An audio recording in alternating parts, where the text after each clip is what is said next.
the International Association of Coaching.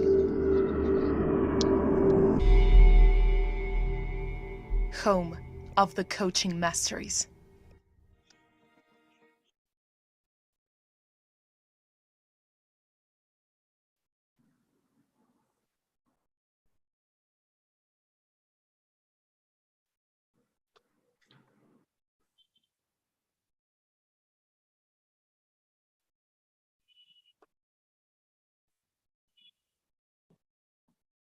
Now we can begin. We are live.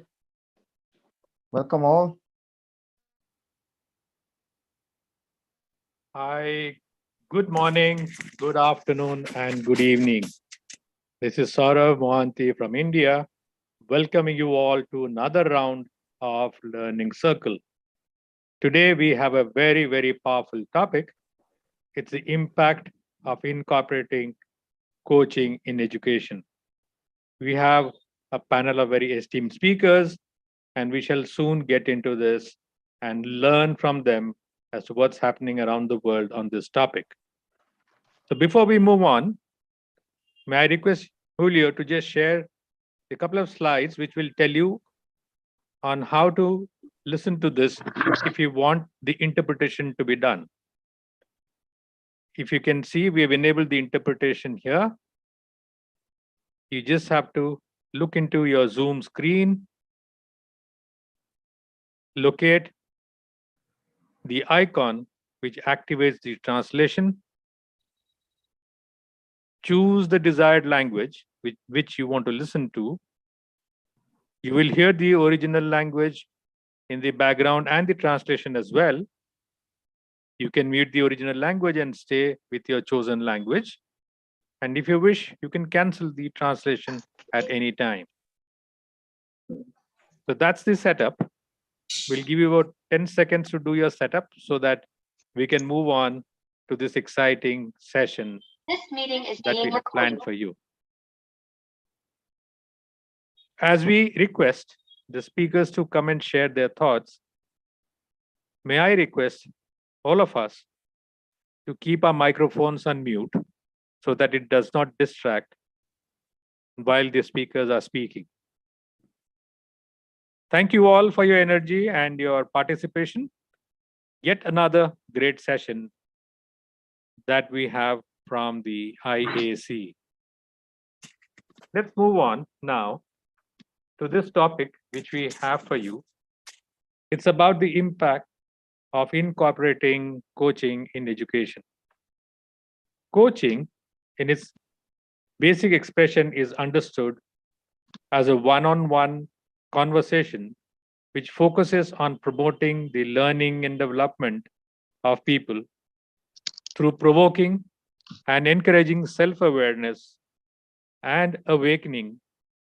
Based on active listening, reflective questions, they are invited to have a sense of personal responsibility and, above all, concrete actions to improve academic performance.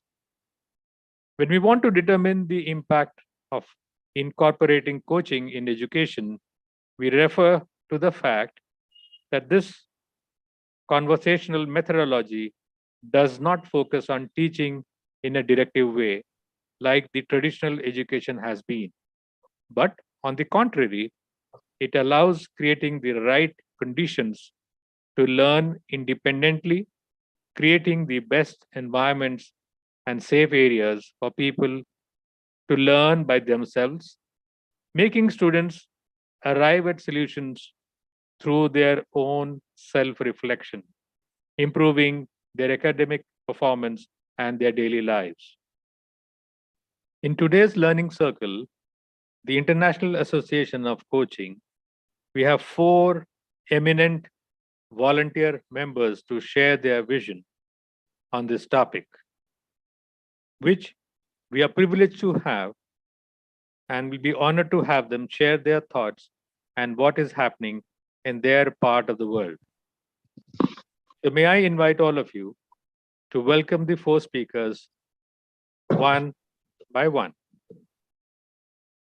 Our first speaker for the evening is a very experienced coach a member of the IAC and has been contributing to this course for a long time.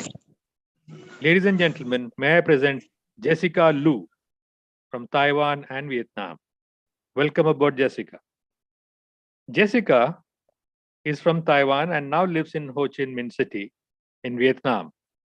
Jessica began her career as a public school educator, and after 30 years of experience in management, human resource consulting, and entrepreneurship, she has returned to help people discover, believe, and express their potential.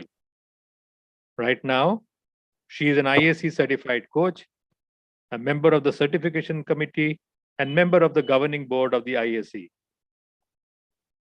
May I request Jessica to share her thoughts on this? Hello.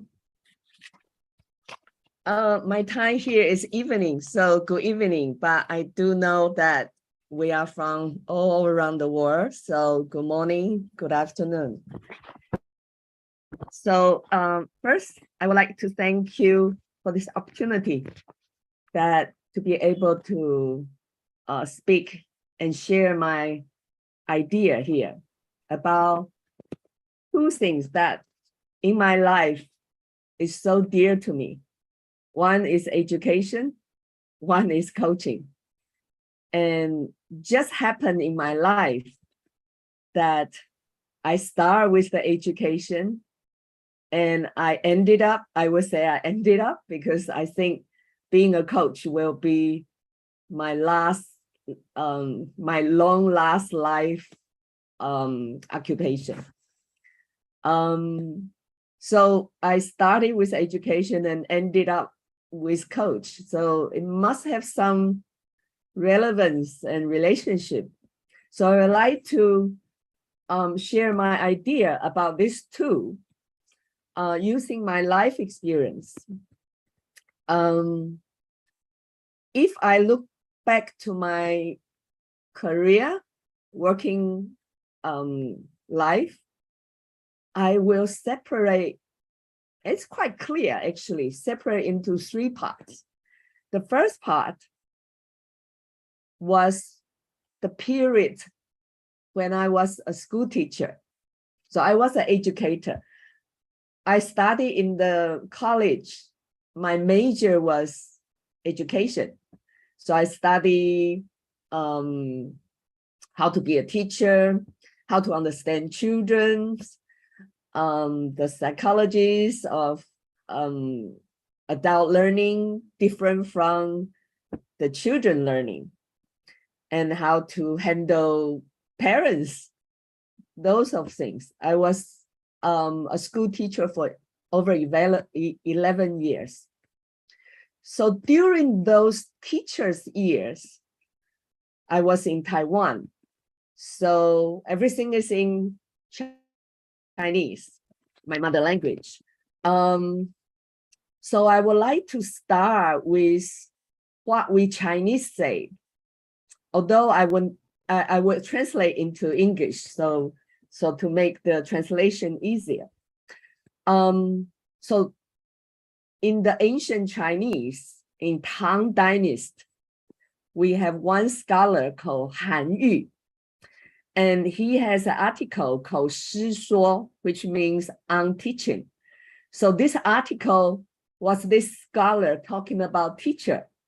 He said everybody need a teacher. And the teacher, what is a teacher? Who is a teacher? He said, 师者，所以传道授业解惑也. I will explain. He said, teacher has three things to do. The first thing, teacher pass down the moral standard, either by counseling or by modeling. So you walk the talk. And it's about moral standard. What to do things right and what to do things is wrong. So that's the first things that the teacher does. And the second thing is to transmit the knowledge and the skill the student will need for his profession. And of course, in the old Chinese, the profession, anyone who goes to the school at that time, the school, it's very different from the school we have now. In that time, people go to the school to live with the teacher, to serve the teacher, and then to learn from the teacher. And after the school, you may then go on to the examination, and then to become scholars or to become a government officer. So what you need to learn from the teacher is the knowledge about how to manage a country, how to serve the people. And the skill will be all sort of the skill. But that was the teacher's second job. And the teacher's third job is to, in plain language, is to solve students' confusion.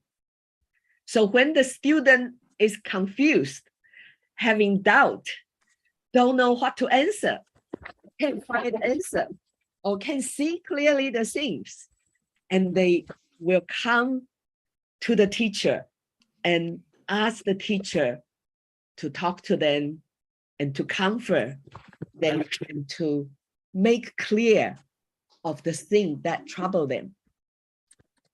So with these three, we will see, interestingly, that a teacher really is very similar to a coach.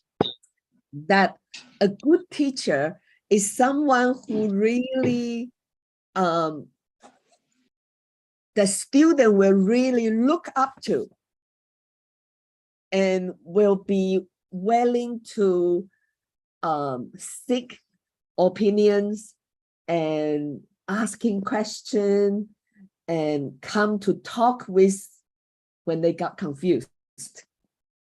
So that's how I started, with a little link, very tiny little link.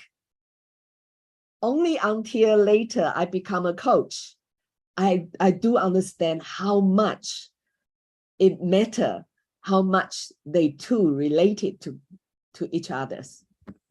My second job was started from 1992 to year 2012, and exactly 20 years that I was working with corporate, started by KPMG and then later Mercer, and later my own company.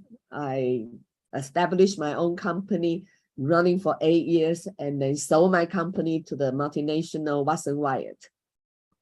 So during that 20 years, I was working as a manager, internal managers, and I was doing human resource consulting.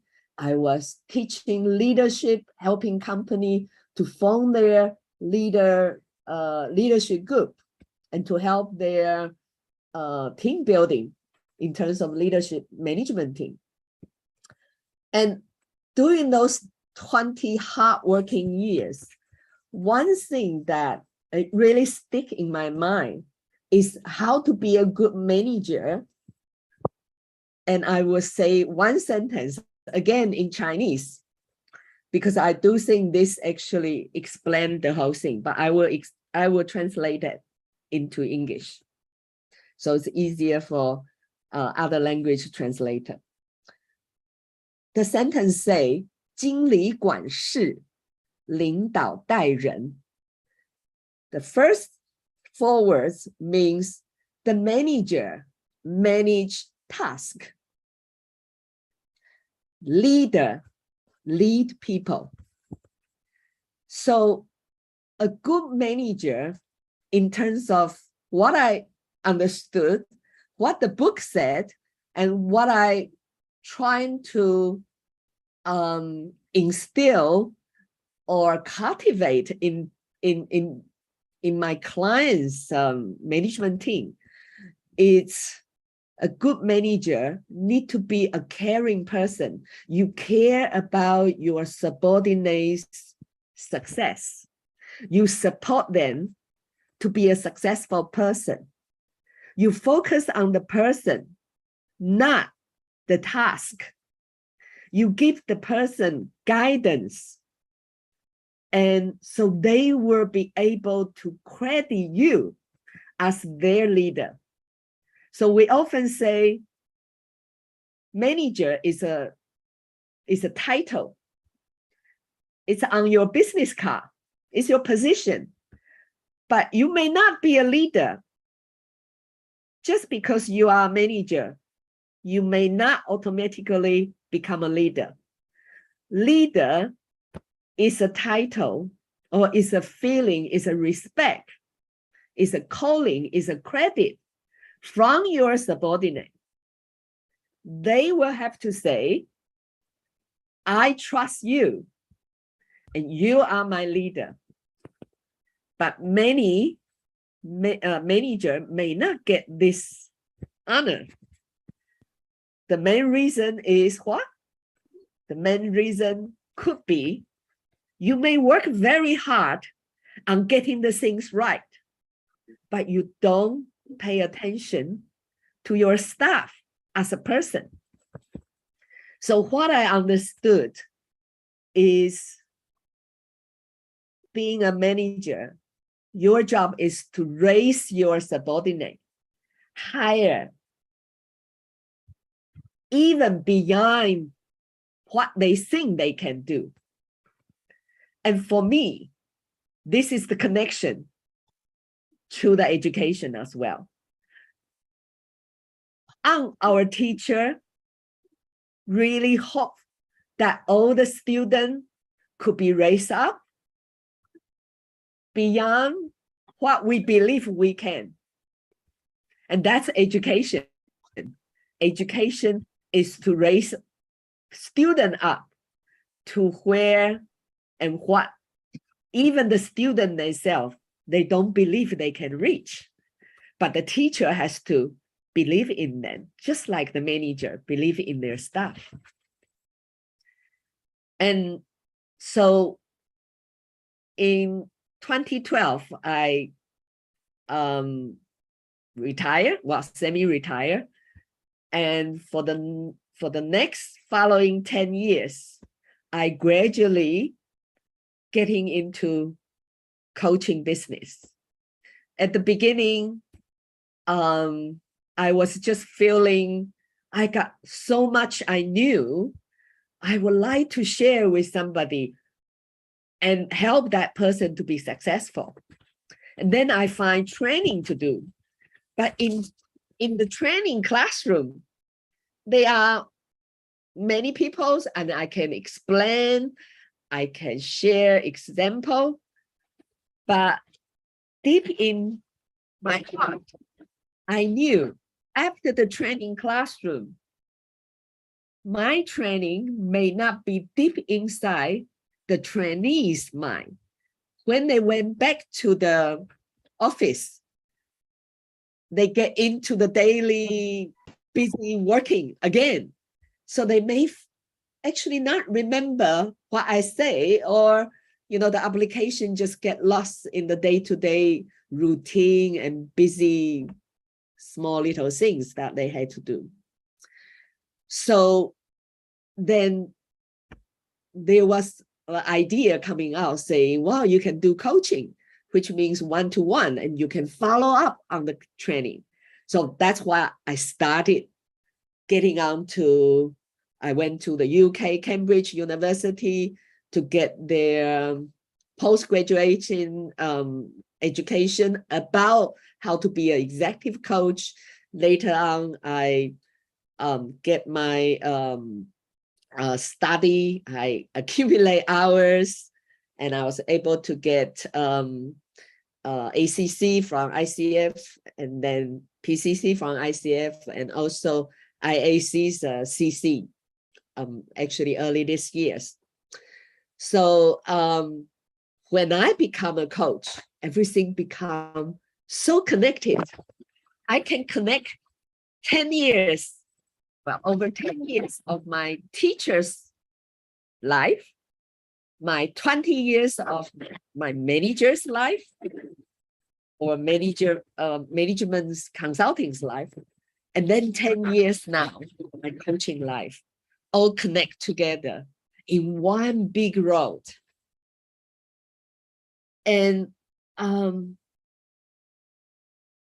my executive coaching career, or the 10 years journey that I have been through, I always discipline in a principle, that the coaching principle, that the coach need to trust our client or our coachees, that they can solve their problem.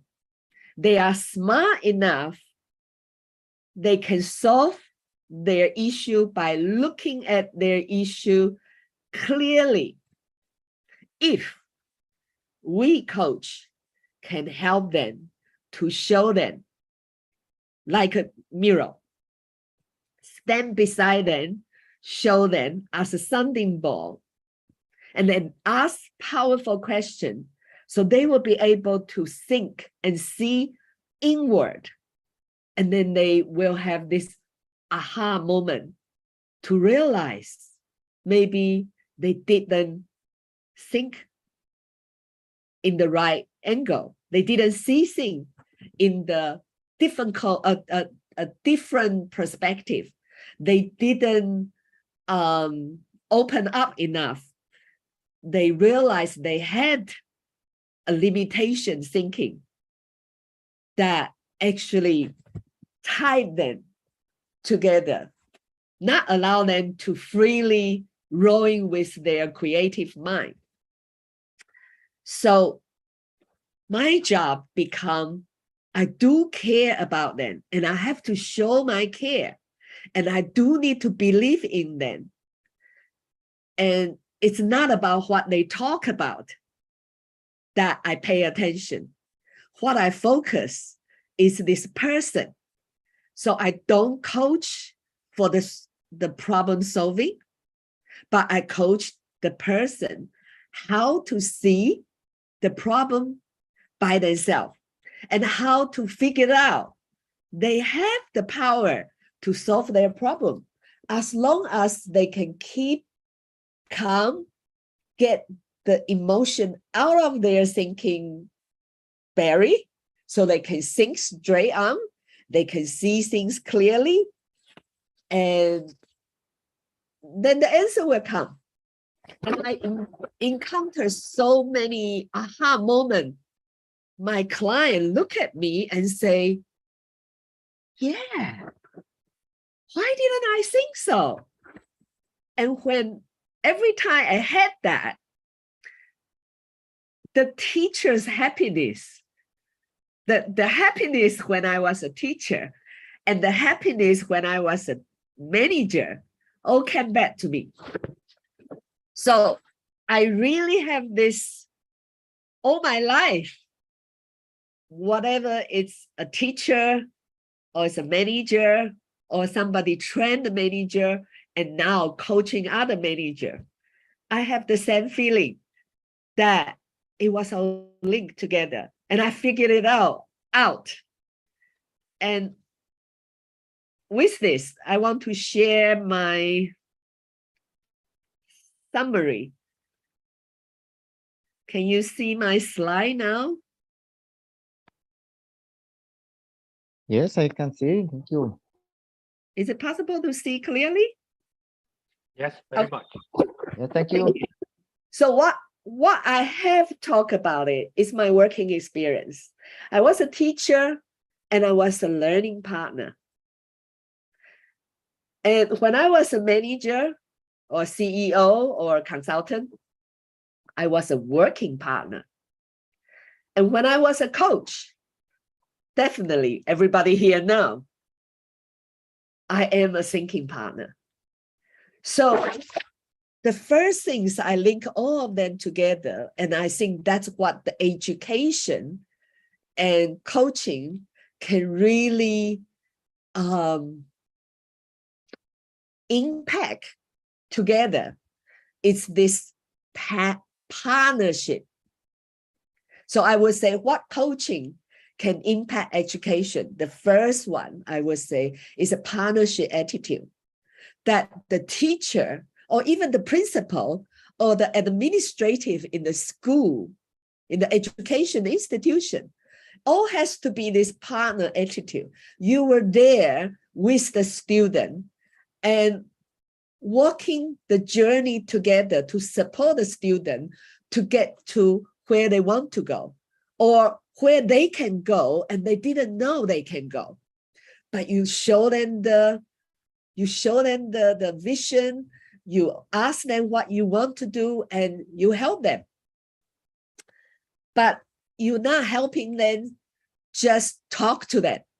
You have to model with them. You have to solve their confusion. When they got confused, when they got fogged with limited thinking, when they were self-doubt, when they feel they couldn't achieve, they feel difficult, they encounter barriers and problem, they come to you. So you need to focus on the person, not the content you're teaching. Why? Because coaching and teacher and manager believe in self-learning and encouraging students' self-learning. You cannot make the horse to drink the water, even you push the horse into a river. You can only lead the horse to the river and make the horse thirsty, so the horse will drink the river by itself. And the last things I would like to say is, during the coaching section, we know the most important things for building the trusting relationship, giving the safe space for the client, for the coachees to be able to think, to tell without hiding anything, without feeling artificial, surfacing or whatever, is you have to create a very safe, not physical safety only, but mental safety, social safety, psychological safety. They feel safe with you because you don't judge them. They feel safe with you because they don't lead you to what they want you to think, but they follow you and respect your thinking. They only pose questions. And if the coach want to challenge you, they will be politely to say, may I challenge you a little bit? And when the client say, yes, please, then you challenge. You want to make sure the space in between you and the client and the coach, the coachee, is safe. So the client can feel 100% secure to speak out their mind. Once they can speak out their mind, they can think freely, and with your question, they will be able to,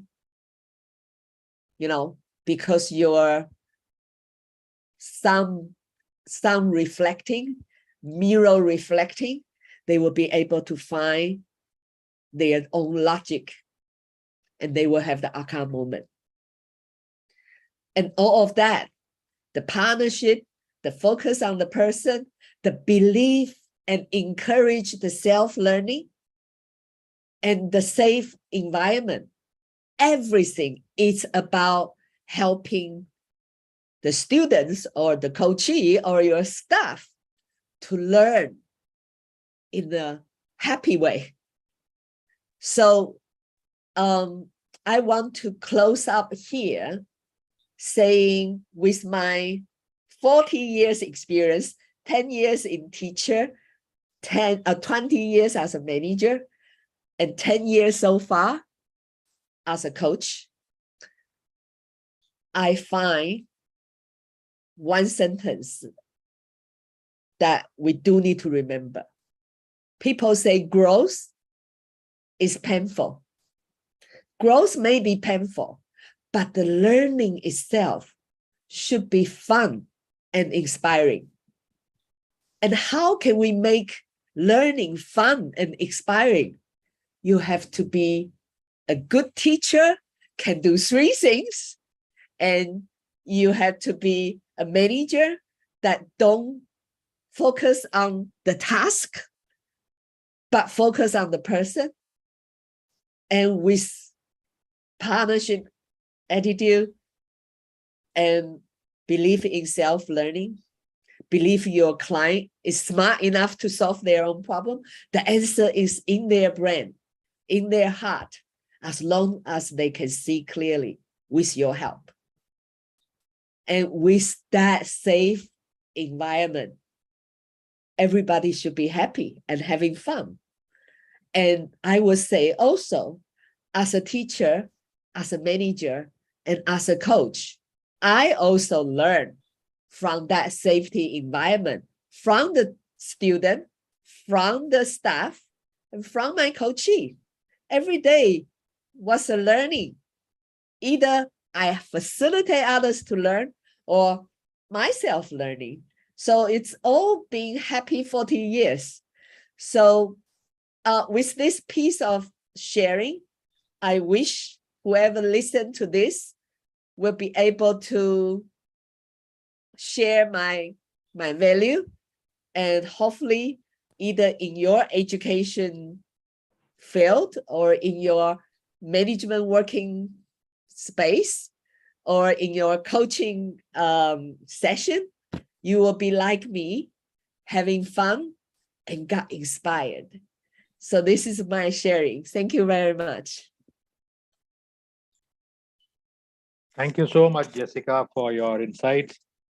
In fact, you've done what we expected and even more. You've not only shared your thought, but you also have summarized it in a beautiful way, making my task easier. Thank you so much for the wonderful nuggets. We now invite a person who's close, but also very different from what we've just heard. Ladies and gentlemen, may I present Daniel Miskevic from Spain. He comes with a very unique background, who has a postgraduate degree in sports management, has worked as a sports coordinator in various university institutions, and has experience in coaching high performance athletes. He is currently doing something similar, pushing us all to expand the work of IAC in Spain. Daniel is an IAC Masters practitioner, is a project coordinator for the IAC Spain chapter, is a sports manager and a coach. What more can we expect? Let's listen to Daniel now. All yours, Daniel. Hola, ¿qué tal a todos? Muchas gracias por la presentación, por la invitación. Encantado de verdad de estar por aquí con ustedes compartiendo en este evento, bueno, de alto nivel, ¿no? De verdad que sí. Bueno, como tengo poco tiempo realmente, pues voy a comenzar, voy a entrar en materia. Y quiero comenzar contándoles pues, una historia muy personal. Y es que durante mis años como educador estuve trabajando en una universidad. Y allí, en el contacto con los estudiantes, yo me di cuenta que en la medida en que trabajaba con ellos, mientras más los involucraba en la planificación y los hacía protagonistas de las clases, de los entrenamientos, debo decir que mi materia, mi cátedra era educación física, por supuesto, y deporte, ¿no? Entonces, en la medida en que ellos se veían cada vez más involucrados en la planificación de esas clases, asimismo ellos se hacían responsables también. Y su nivel de compromiso, yo podía notar que su nivel de compromiso era mucho más elevado. Así que para mí era también sencillísimo llevar la cátedra, ¿no? Y además que me quitaban muchísimo trabajo también. Así que, porque bueno, parte del trabajo me lo hacían ellos. Así que, pues a mí me convenía y a ellos les encantaba realmente. Como resultado también, yo entendía, yo podía percibir que ellos, el nivel de confianza que yo generaba con ellos era altísimo y el nivel de empatía también. Aunque yo estaba suscrito a un sistema educativo que me daba unos ciertos lineamientos, aún así, la propia cátedra, como eran deportes, me daba una cierta flexibilidad para yo también innovar y crear. Y allí era donde incluía yo a los estudiantes. Entonces, parte de los beneficios de yo hacer responsables a estos chicos era que lograba primero que su nivel de compromiso aumentara notablemente, luego su nivel de responsabilidad, la conexión que yo tenía con ellos, el acercamiento que yo podía generar con ellos también se veía incrementado. En ese entonces yo realmente no conocía el coaching, nunca había escuchado hablar del coaching, pero cuando llegó a mi vida el coaching, creo que fue por eso que tuve tanta conexión con él. A mí me hacía muchísimo sentido todos los principios del coaching. Me di cuenta que parte de los principios del coaching era algo que yo tenía como filosofía de vida.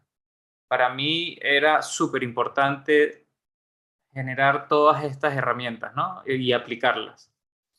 Así que, pues bueno, cuando trabajé en esta presentación, me pregunté, oye, ¿cuál sería el verdadero rol del maestro actual? Y tuve que navegar un poquito en la historia y en cómo ha evolucionado también la educación, en cómo se ha transformado. Me di cuenta que fíjense que en eras pasadas el conocimiento era la médula de la educación. Es decir, el maestro, la función principal del maestro era de dador de conocimiento y el estudiante simplemente recibía el conocimiento. Y esto hasta cierto punto era útil, es decir, y tenía un buen efecto. Pero en definitiva, las eras han cambiado, los tiempos han cambiado, afortunadamente hemos evolucionado y la educación también ha evolucionado. Así que, claro, llevamos tiempo ya, ¿no? Cuestionándonos todo el sistema educativo, cuestionándonos también las maneras y las formas en que educamos a los niños, cuestionándonos el rol fundamental del maestro dentro del aula de clase. Y esto en parte pues se genera simplemente porque hemos cambiado también, nos hemos transformado.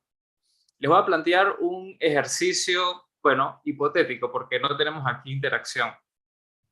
Pero si ustedes me hicieran la pregunta, o a cualquiera de nosotros nos hicieran una pregunta, cualquiera que fuera, de cualquier área, yo les aseguro que tardaríamos 1 minuto a lo sumo en dar una respuesta.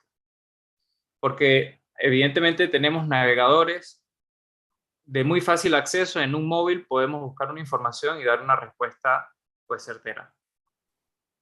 Así que, claro, la pregunta es, entonces, si ya el conocimiento va a un segundo plano, entonces ahora, ¿qué es lo realmente importante? ¿Cuál sería la función principal de la educación en este momento? ¿Y qué es lo que realmente necesitan aprender los niños cuando van al colegio? Eso fue algo que yo me cuestioné también. ¿O qué sería lo más importante que deberían estar aprendiendo los niños, ¿no? En este momento.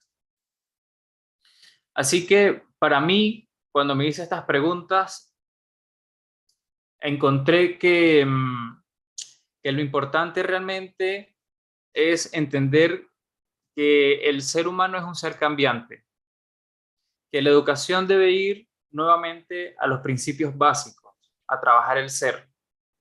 Entender que la conducta no define el ser. Y también a desaprender. Si nosotros enseñáramos a desaprender, en definitiva la educación sería otro tema, ¿no? Tendríamos mejor educación actualmente. Entonces, cuando hago esta reflexión, yo también me doy cuenta de que hay una herramienta poderosísima que puede utilizar el maestro y es la pregunta. Porque la pregunta va hacia el ser, la pregunta al mismo tiempo explora las diferentes visiones de las personas. Y creo que es la herramienta principal que debería tener cualquier maestro. Y allí es donde yo veo la inclusión del coaching en la educación.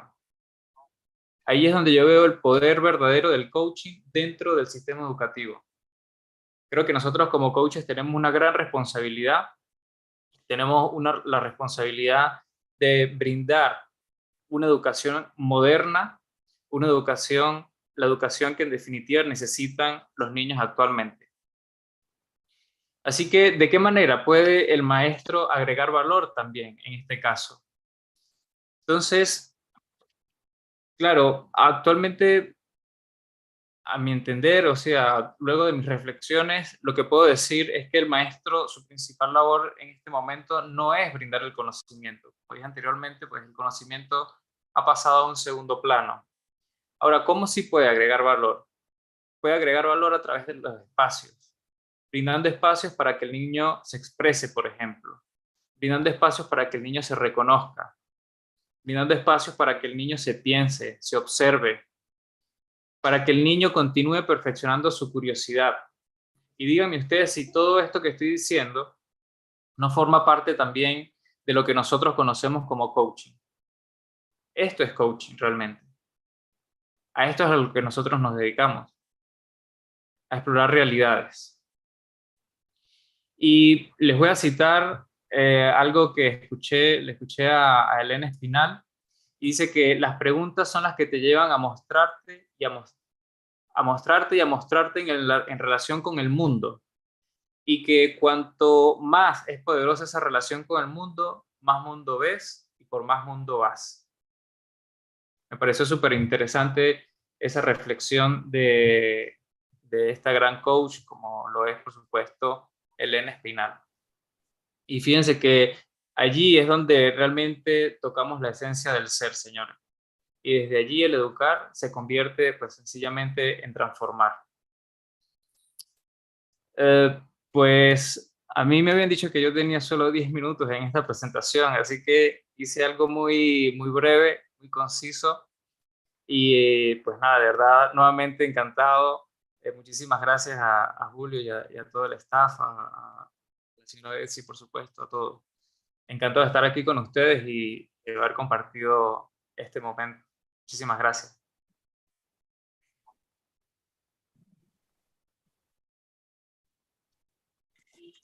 Thank you, Daniel, for those lovely words and the insights. It comes from a very different field, literally the field that we talk about, and the power of questions. Many of us will be probably reaching out to you more later to learn from your experience. So thank you once again for putting those thoughts. We move on now to somebody who's got a very unique profile yet again.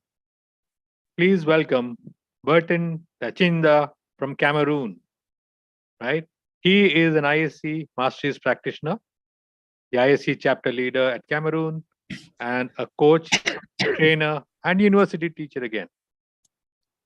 He is a certified professional coach, a work organization engineer, and a trainer with 16 years of experience focused on people and change management. Burton is a master practitioner of NLP since 2014. He's a founder of Peaceful Consulting Coaching Firm in Douala, Cameroon since 2011. In addition to being a teacher in the universities in the executive MBA programs. So we might get a flavor of NLP in here. Welcome, Burton, to your presentation. All yours. Merci, Charlie. Merci Betty, merci Julio, merci à tout le staff qui a préparé cette formation, ce meeting, cette conférence. Je vous dis infiniment merci. Merci pour avoir intégré l'Afrique et plus précisément le Cameroun dans ce programme. Alors, aujourd'hui, il est question pour nous de pouvoir parler de l'impact du coaching dans l'éducation. C'est un sujet qui nous intéresse au premier titre ici en Afrique et plus précisément au Cameroun. Alors, je dois d'entrée de jeu dire que en Afrique et plus précisément au Cameroun, nous sortons d'une longue période de colonisation. Vous savez, nous avons été colonisés par les Anglais, les Français, les Portugais, les Espagnols, etc. Alors, au sorti de cette longue colonisation, l'école qui a été instaurée avait une orientation spécifique. C'est-à-dire que ceux qui allaient à l'école devraient suivre un cursus parce qu'ils devaient occuper certains postes disponibles admis par l'administration coloniale. Ce qui fait que les Africains, les Camerounais, plus précisément, n'ont plus suivi le cursus éducatif tel que le prévoyait ou bien tel que le prévoit la norme. C'est bien tombé ce sujet aujourd'hui qui nous parle de l'impact du coaching dans l'éducation. C'est-à-dire le coaching qui va désormais, qui peut apporter un plus dans le choix de carrière professionnelle, dans la compréhension de sa propre vie que l'on pourrait appeler le projet de vie,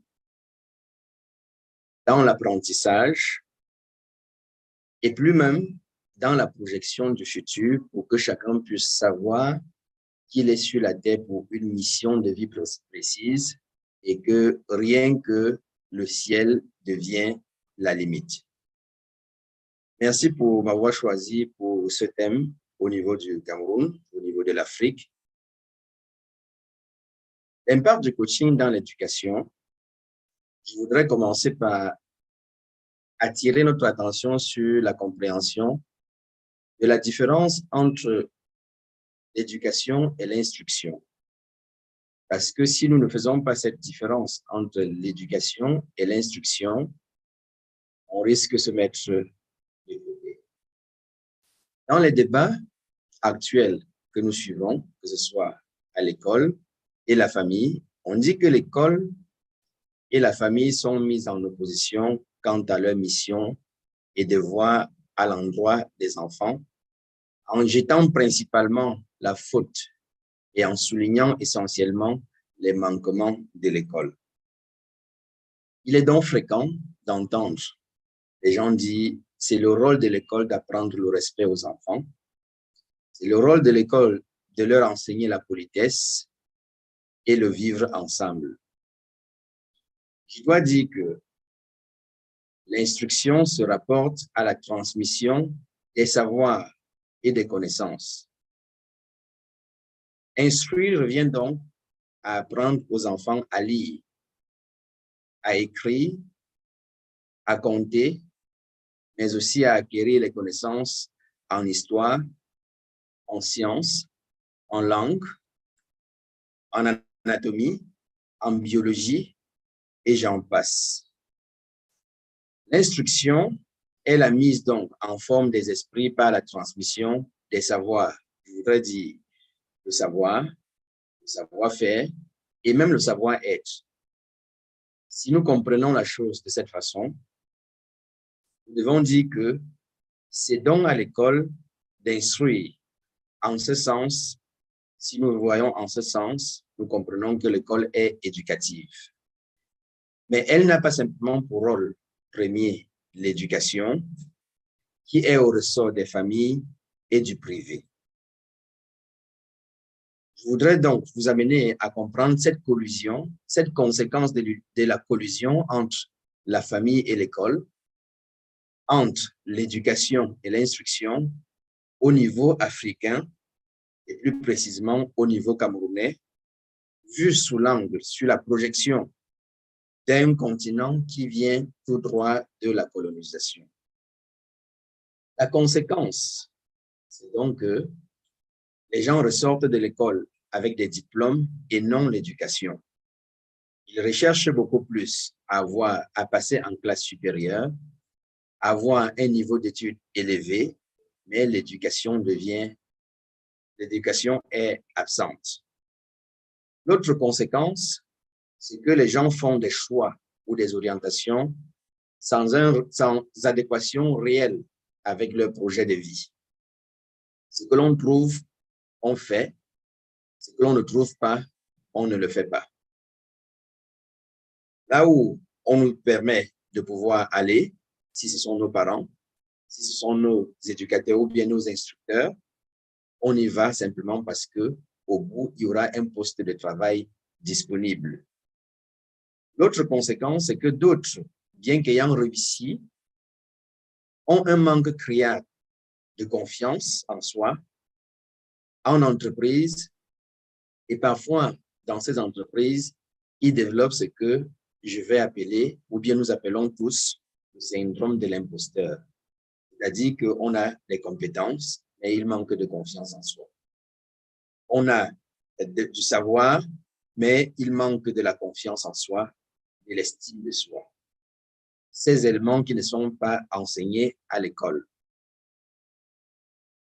Le coaching peut donc servir dans le milieu éducationnel en Afrique et beaucoup plus au Cameroun, à garantir un environnement sécurisant. Si on introduit le coaching, il va garantir un environnement sécurisant et une relation de soutien favorisant la croissance, la découverte et la transformation personnelle des élèves et des étudiants afin qu'ils soient plus objectifs dans leur orientation académique.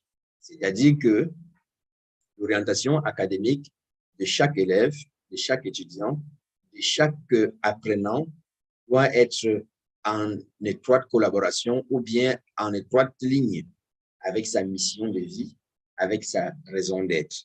Et il va être plus vivant. Les éducateurs, tels que j'ai parlé tout à l'heure, c'est-à-dire la famille, et les instructeurs que j'appelle les enseignants, pourront identifier et aider les élèves à se rendre compte de leurs points forts et de leur potentiel grâce aux maîtrises des outils de coaching. Vous comprenez avec moi, pour ceux qui se sont lancés dans le coaching et qui connaissent les maîtrises de I et C, que nous sommes là en plein dans les masteries de I et C. Le coaching permettra de réduire et d'éliminer la confusion ou l'incertitude, d'accroître le discernement et la confiance des élèves et étudiants ou apprenants pour qu'ils soient plus engagés et mieux ouverts dans leur cursus. On n'ira plus à l'école pour aller, on ira à l'école parce que l'éducation et l'instruction font une réelle symbiose.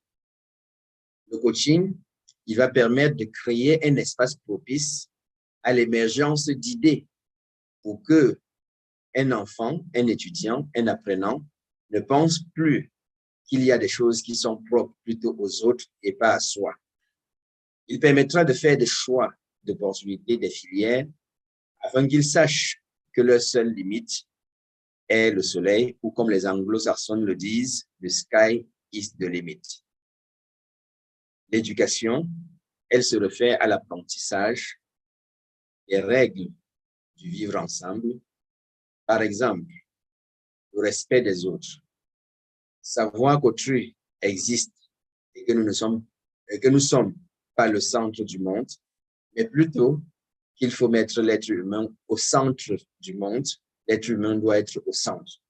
Et vous comprenez par là, chers participants ici, dans ce forum, que le coaching, c'est réellement l'être humain au centre.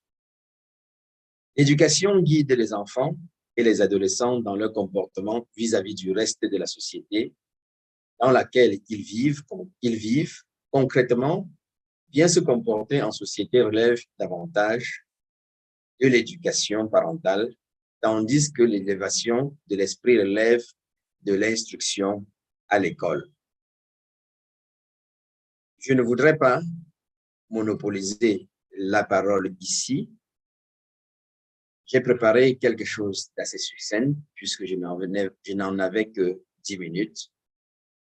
Je vous dis merci pour m'avoir suivi aussi attentivement. Merci également à ceux des Africains qui sont dans cette salle et qui s'intéressent au coaching parce que davantage nous comprenons la place importante du coaching dans l'éducation, que ce soit l'éducation scolaire, l'éducation familiale ou l'éducation sociétale. Nous avons tous besoin du coaching. Je termine en remerciant IEC d'avoir accepté cette année de s'introduire en Afrique et plus précisément au Cameroun et d'avoir porté leur choix sur notre modeste personne. Merci à tous.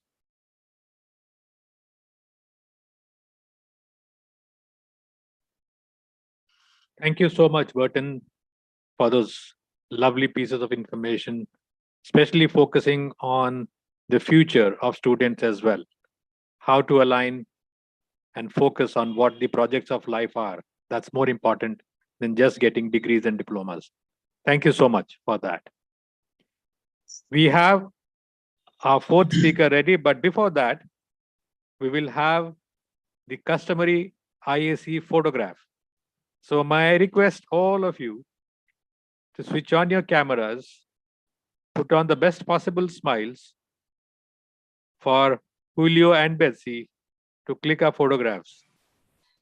This is our moment. Betsy, over to you, and Julio, over to you. Gracias. 1, 2, 3. Just a second. This is the first screen. Just a second, please. Okay. Good. The second. 1, 2, 3. Okay. Good, Sarao. Thank you. Thank you so much, Betsy. I now take the pleasure of introducing our fourth speaker, Andrea Alvarez from Argentina. Ladies and gentlemen, Andrea is an IAC Masteries practitioner and the chapter leader of the Argentina chapter. She's a family coach, a facilitator in positive discipline and encouragement consultant, Lynn-Lott. She has a diploma in leadership and business management, provides one-on-one family sessions. She conducts workshops in our country for parents of adolescents with positive discipline tools and sessions that work on the inner child of the person. Andy, I don't know what others are going to say. I will probably roll for your next course first, right? Thank you so much. Over to you.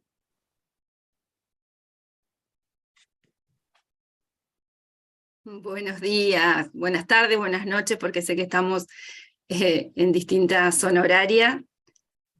Muchas gracias por la presentación.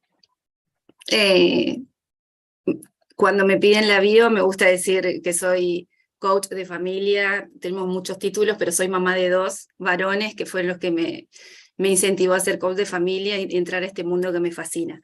Y hoy la invitación me convoca, o por lo que hoy me voy a compartir con ustedes, tiene que ver con el coaching y la educación, que lo vivo desde mi abordaje de coach de familia también, así que es ver desde la mirada de lo que vivo con mis hijos y desde ahí el abordaje hacia la educación.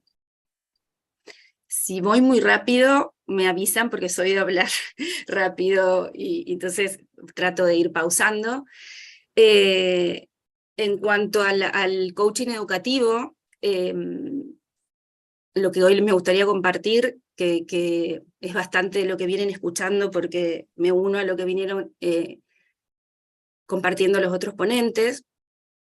Es un proceso de aprendizaje, de desarrollo y un acompañamiento. Y ese me parece que es el rol que tendríamos que tener, o tendrían, y hoy están buscando cómo, creo, buscando muchas herramientas, las que hoy tenemos los docentes, tienen los docentes para acompañar a sus alumnos en el aula.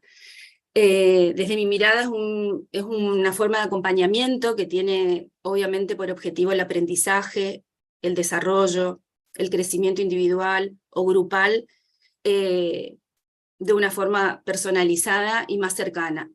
De ahí que el coaching educativo permite crear un espacio para poder observar, pensar, profundizar en las personas para facilitar dentro de ellas un cambio, una transformación. Ahí es nuestra base desde del ser coach, ¿no? Esto hace que el coaching sea capaz de conectar lo emocional con lo racional. Por lo tanto, el coaching es un facilitador del crecimiento que se fundamenta en lo conversacional y se orienta en las últimas instancias en el aprendizaje. Primero tiene que haber esa conexión, hablo desde un coaching educativo en el siglo actual, por decirlo de una manera, con las herramientas que hoy nosotros tenemos, es algo que se viene transformando y tratando de ser distinto, o posiblemente a mi aprendizaje y a generaciones pasadas, ¿no? Todo eso hace que pueda definirse el coaching con tres grandes ejes: el aprendizaje en sí, un crecimiento y una transformación. Si se le podría decir cuál sería esa finalidad del coaching educativo desde lo que a mí me gusta, de lo que leo y de lo que aprendo todos los días, entre todos los retos posibles que hay dentro del coaching educativo, tiene como el objetivo de formar alumnos para que obtengan excelentes conocimientos, ¿no? Desarrollar buenas habilidades emocionales, aprender a trabajar en equipo, desarrollar un pensamiento crítico y creativo. Desde ese lugar, desde ese abordaje, me parece que la base fundamental es precisamente ese aprendizaje que procede desde la experiencia, desde lo vivencial, desde lo cercano, de lo que puedo aportar yo o sea, esa oportunidad que hoy le damos a los alumnos a que expresen esos espacios de creatividad. El coaching educativo trabaja de forma activa, consciente, en el aquí y en la ahora, en eso de procesar en presente, eso que nosotros vemos mucho a través de nuestras maestrías. O sea, siento que hoy el coaching educativo puede basarse mucho en nuestras 9 maestrías, porque tenía en cuenta el momento dimensional, o sea, de la dimensión emocional que nuestro alumno tiene en este momento, y puede facilitar ese aprendizaje. Lo que eso logra, hacerlo desde la experiencia, de ese darse cuenta, digamos, por mutuo propio, es el verdadero aprendizaje. Es el que nace, digamos, de lo vivencial, y no todo de lo teórico y de todo lo que hay que estudiar y canalizar o que aprendamos de memoria. Es aprender desde lo vivencial, que es lo que se genera desde esa experiencia, desde que lo puedo trabajar desde mis manos, desde mi propia vivencia, como se dice, es lo que genera lo que nos va quedando y es definitivo. En un momento leí de Meltzer que dice: hoy se vive un aprendizaje adhesivo.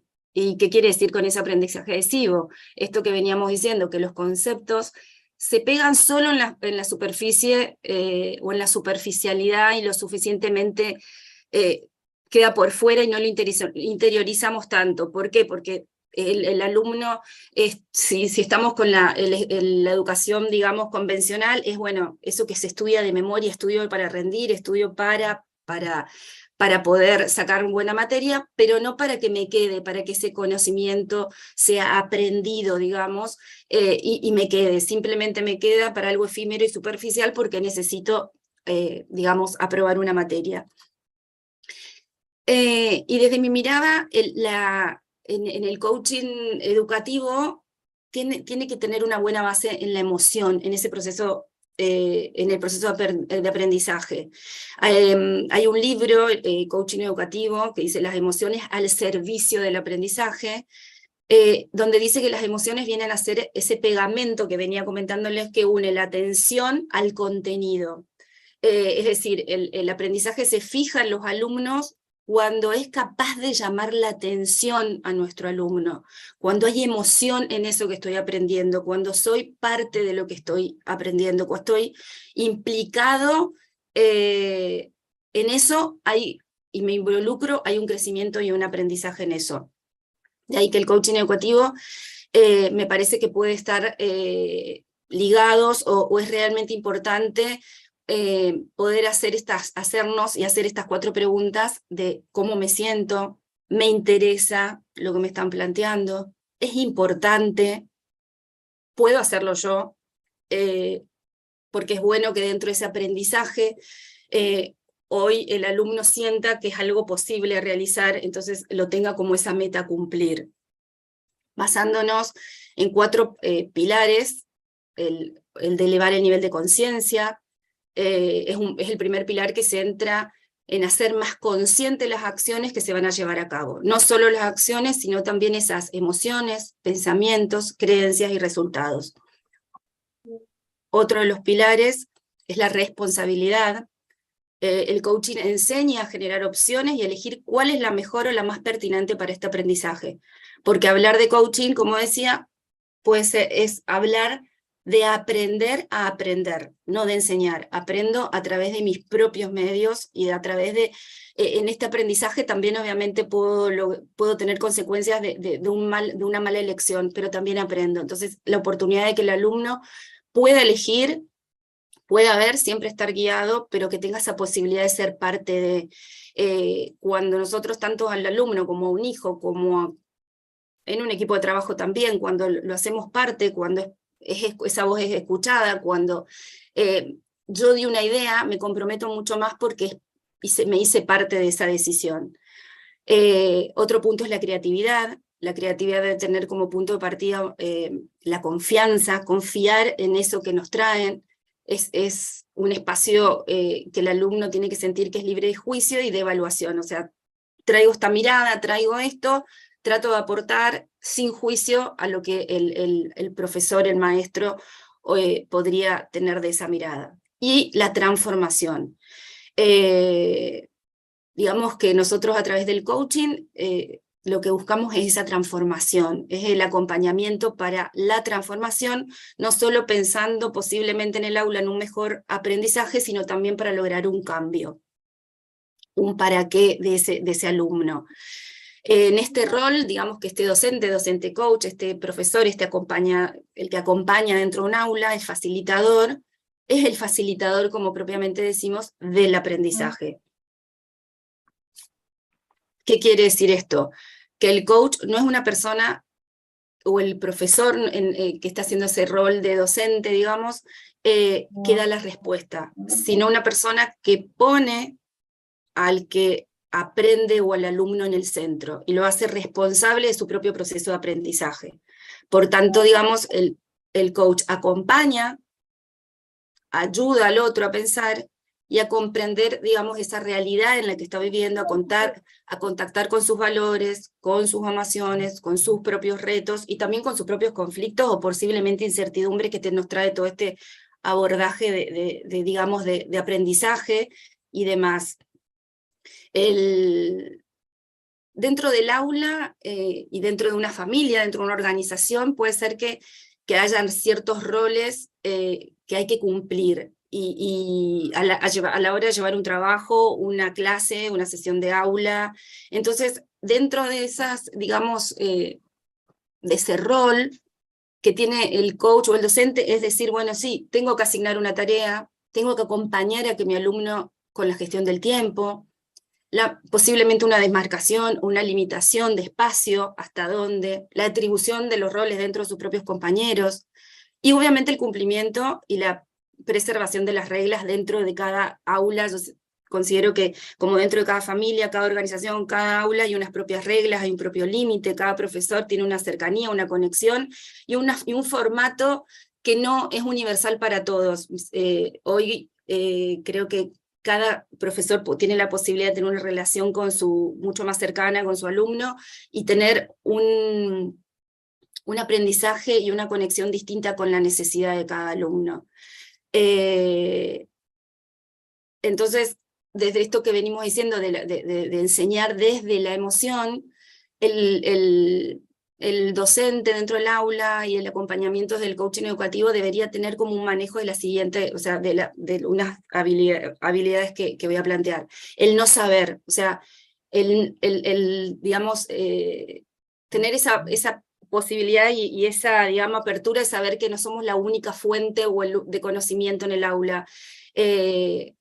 El desaprender para que el otro también me pueda dar su oportunidad y me dé una mano y me enseñe. O sea, no sé todo, por más que sea el profesor, no sé todo. Es aprender a escuchar, eso de dar la voz al otro, de dar la voz al alumno, y al escuchar al que está, o sea, al que está aprendiendo, o sea, con toda esa conversación y ese silencio de te estoy escuchando conscientemente, aprendemos todos. Y esa oportunidad de saber aprender a escuchar y no juzgar.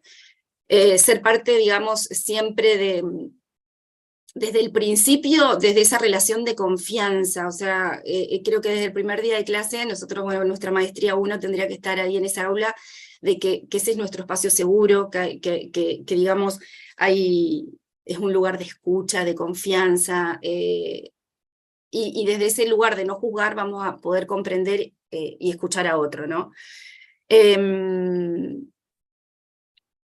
Otra, digamos, para ir cerrando, y otro tema que es importante en el coaching, es digamos, dentro del aula, es el conocer lo cooperativo, la cooperación.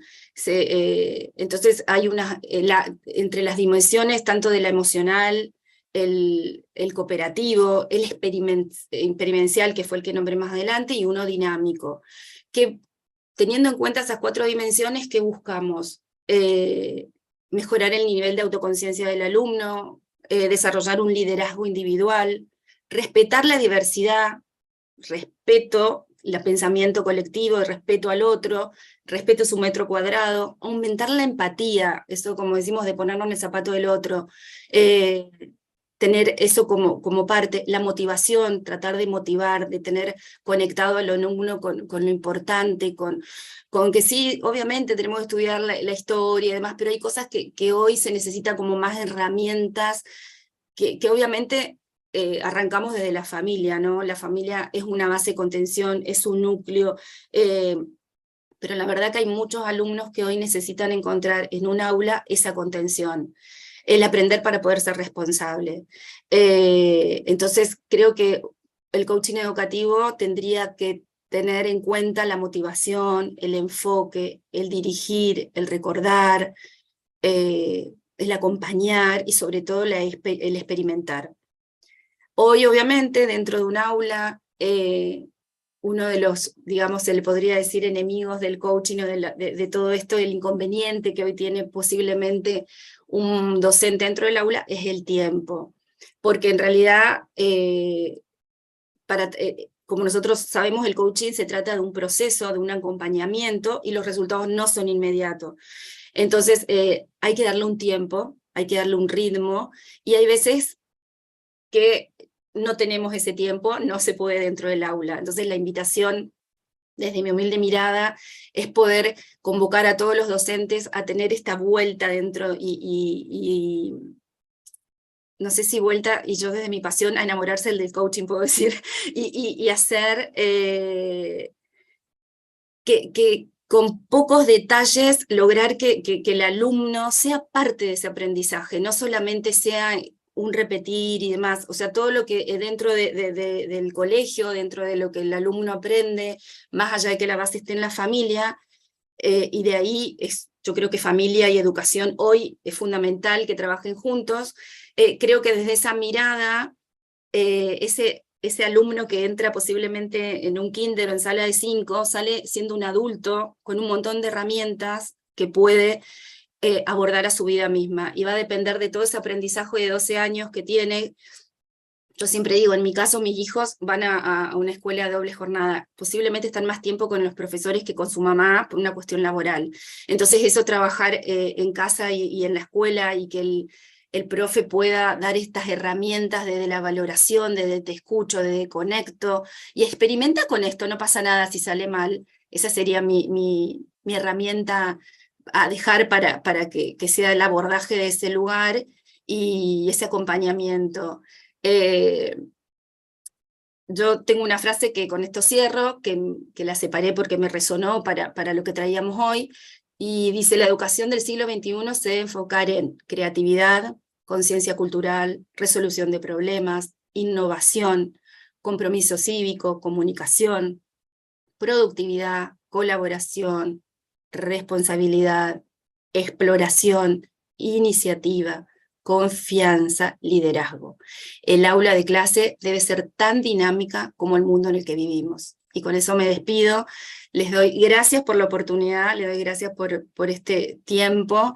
Me siento muy honrada de que como capítulo nos hayan invitado y ojalá se repita, muy feliz de ser parte de la IAC. Así que gracias, muchas gracias a todos, gracias Julio por la paciencia, por haber estado, gracias Betsy y gracias a todos los que hicieron este espacio de un hermoso momento. Gracias.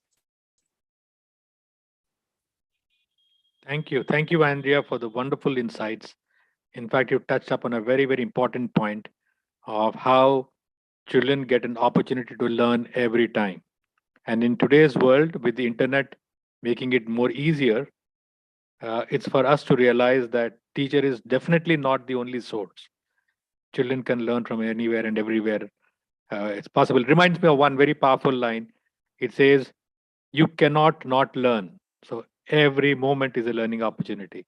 Thank you for those points, Andrea, on how it connects with parents and school and education. Great. So that was a wonderful evening that we had and a wonderful day for all of you. But let me remind you, dear coaches, fellow coaches and members of IAC, we have more coming your way. Please block your calendars and watch out for the social media announcements and the IAC announcement for November 7th to 11th when we have the Co-Vadis coaching coming in. The Co-Vadis coaching is a very, very important and a very interesting program that we've been having. It is going to delve more into coaching and education. We will be making our announcement over time and inviting all of you again with all the energy that you have shown today and even more increased energy for the later programs. So from the bottom of my heart and the team that put together, let me first thank all the coaches for their participation, for finding some time from your respective busy schedules to be here. I would also like to thank the 4 speakers, such wonderfully created, conceived, and sharing of important points about this particular topic. And of course, the entire team, which has helped us bring this to you closer on such a wonderful way. Let me just close this by saying we will be getting you more, and the promise of the committees at IAC is to make this a more interactive process and a more energetic process. Please keep sharing your thoughts and bringing more as you can. That's it from my side. Betsy, would you like to say something to close?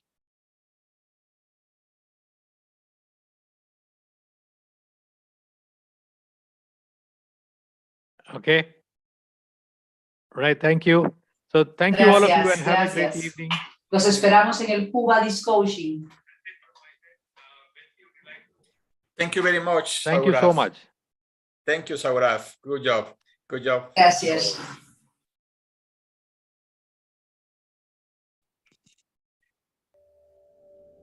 The International Association of Coaching.